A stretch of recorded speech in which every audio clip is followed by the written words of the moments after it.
Okay, so as you look into it, net sales coming in from IS notes. In IS notes, we have rates, growth rate.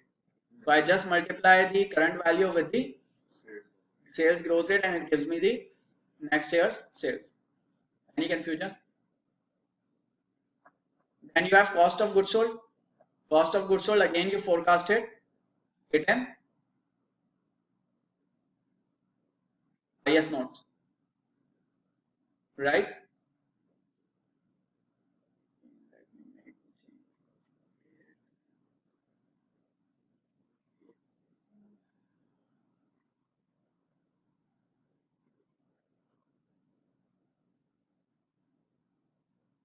Right, again it is going from here and your cost of goods sold is forecasted. So the idea is that sales cannot be just, you cannot just forecast it using any rate. You need to have basis for that rate, and in order for you to have the basis for that rate, you should decode the sale. So first of all, try decoding the major item. So there would be analysts who would be decoding each and every item. But my strategy would be, or my advice would be, that decode only major items. Do not invest too much of time in decoding something which is not even material. If there is very small amount, then try forecasting it based on trend instead of going at the back. But sales were a big value and a major driver. So we had to decode it. Cost of goods sold, we had to decode it. And SG&A, we had to see the historical trend. And so this is also simply coming up from here. So you have forecasted the SG&A as a percentage of sales, and you have just multiplied it with the sales here. So sales multiplied by SG&A as a percentage of sales. And Venezuela one-time charge came in 2015. Do not have it now. And this will give you the operating income. And then interest expense. When we forecast balance sheet, maybe a need comes in to forecast it in detail, and we will forecast it in detail. Otherwise, for now, if that need doesn't come in, it is immaterial. As it is immaterial, I am just assuming that no additional debt will be borrowed. Interest income, I am assuming cash levels will remain the same until and unless there is a need in, until and unless I got to know of some need of keeping extra cash when I forecast balance sheet. Other operating, other non-operating net income. Other net income is again not related to sales. So this is one-time charges or other any other income which are not related to core operations. So again, very small amount and forecasted at the same until and unless I know that some other income is on my way. This will give me earnings from continuing operations. So some of these will be earnings from continuing operation. Income taxes on continuing operation. For this I need income tax rate. How do I get income tax rate? I will look at the past year's income tax rate or past 2 years average and then extrapolate it in future. Why am I not taking the rate as it is, which is what the corporate tax rate as it is?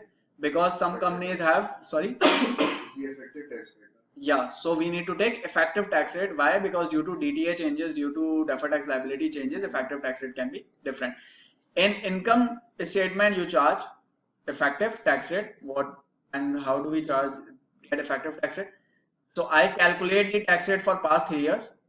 This is the tax rate for past year which we had calculated at start.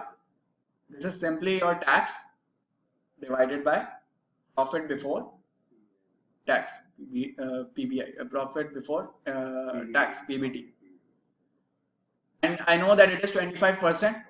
So I have in recent year. So until and unless I know of any taxation changes or tax rate changes, I will forecast it at the same rate. So in IS notes, I will forecast tax rate, and this tax rate then can be used to calculate tax expense.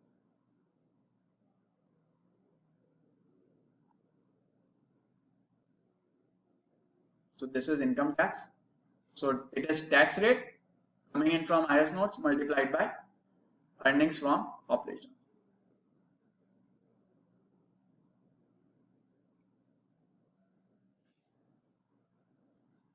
And Then if I subtract tax, it will become profit after tax, PAT, which is your net income from continuing operations.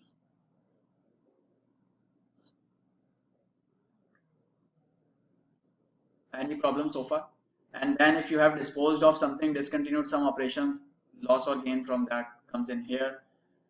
Less net earnings attributable to non-controlling interest. This means that if you have an interest in a company, in another small company, or you have bought shares of some other company, then that company's income will also be your income. So that again is a very small component. So I have forecasted it as it is, as it was in last year, and this gives you the net earnings attributable to the company, Procter & Gamble. So this is how you arrive at the final earnings figure. So we assume that there will be no acquisition and disposal for valuation purposes. That's why you do not see any income or loss here, because there wouldn't be any discontinued operation. Also, these are unusual items, and unusual items cannot be forecasted until and unless you have an idea about it, or until and unless company has disclosed anything about future. So that's why we project it as 0. Otherwise, it can be positive in 1 year, negative in 1 year. Overall, if you look into it, average is very insignificant, 187. Any problem so far up till here?